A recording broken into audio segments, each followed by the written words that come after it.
There's another type of variables in MATLAB called vectors. There are row vectors and column vectors. The row vector is just a row of numbers, and the column vector is just a column of numbers. So let's see how we can input row and column vectors. The row vector can be entered directly like 1, 2, 3, 4 between the brackets. If we press run, we see that we have produced a line of numbers, a row of numbers. It is called a row vector. If we go now to the variable browser, we click on X, we see that it is actually a row which is given in a table. Now let's produce the column vector, which is called Y. Let's call this Y1, X1, Y1. And the column vector is produced exactly in the same way, but we have now to put semicolons between numbers. Semicolons separate different rows.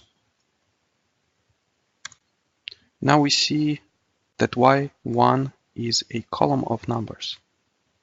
And if we go to a variable browser, we see that here it is also a column of numbers. There's another way to type in the row vector. We can add commas between the numbers and nothing will change. So it is equivalent way of entering the row vectors. There's another more automatic way to enter vectors if the difference between first element, second element, and the second and the third and the fourth is the same.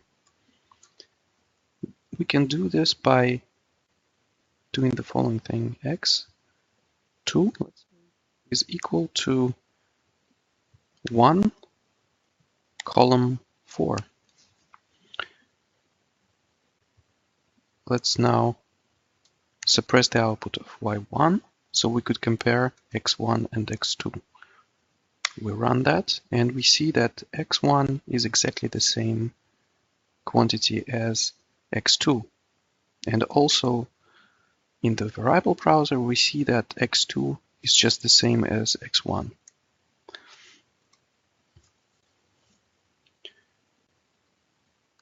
Now, how can we produce Y by using such method? Y is a column vector with the same values as X1 and of course the same values as X2. This we can do by just saying, let's call it Y2, and this we can do by transposing X2. So X2 is a row vector, and if we want to get the column vector with the same values, we can just type in the row vector and then add apostrophe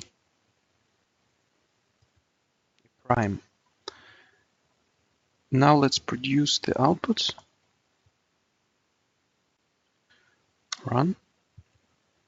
And we see that X2 was a row vector of 1, 2, 3, 4, and now as we transposed it by using a prime sign, it is now became a column vector and it is saved in variable Y2.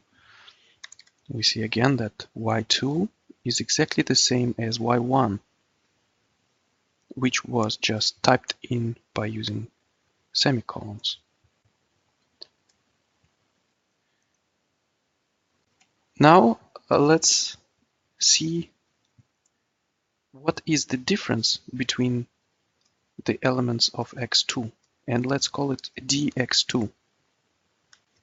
The difference between the elements of the vector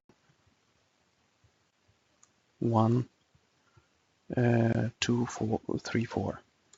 And this we can do by by saying diff, difference of x2.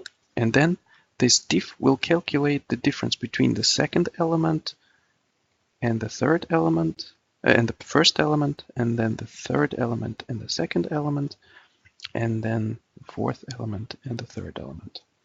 Let's see. We see that the difference between those elements is always 1. So here we describe the way how to produce the vector which has elements which difference is equal to 1 always. But if we, for example, want to produce vectors with different value of the difference between neighboring elements, then we should use a step.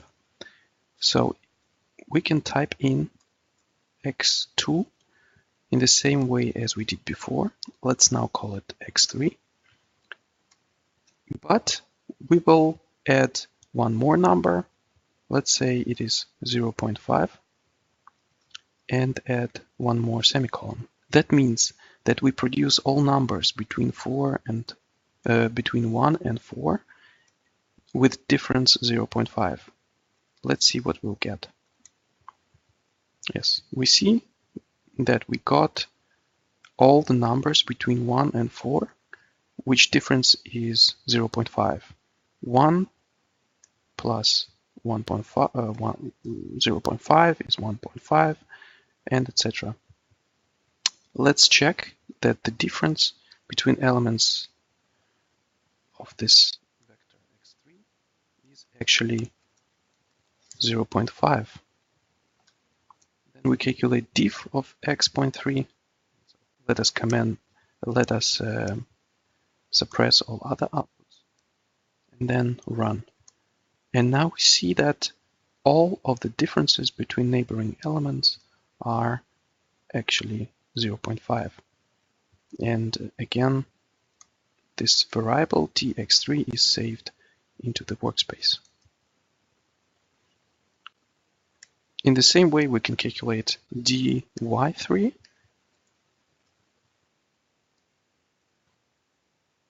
which is just a transposed tx3,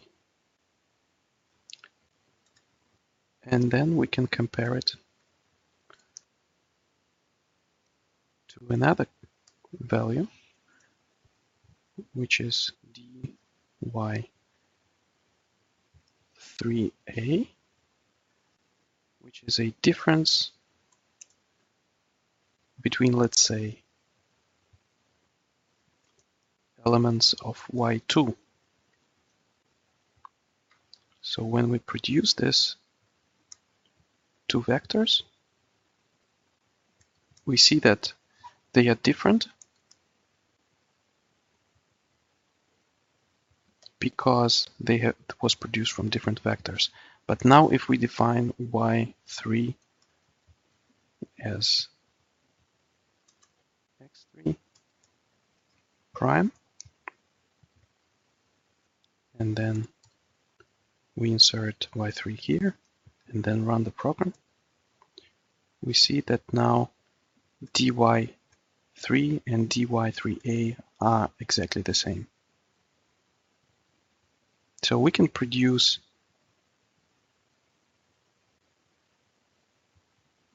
the difference values by using a diff function. Let's go to help. We are clicking right click on diff and go into help on diff. And this leads us to an article, a help article on diff. And we can see that diff(x) calculates differences between adjacent elements of x along the first array dimension whose size does not equal 1. So, and here there's a definition of how diff works, and we see that the number of elements of diff is always smaller than the number of elements of x. So y will be one item smaller than the x.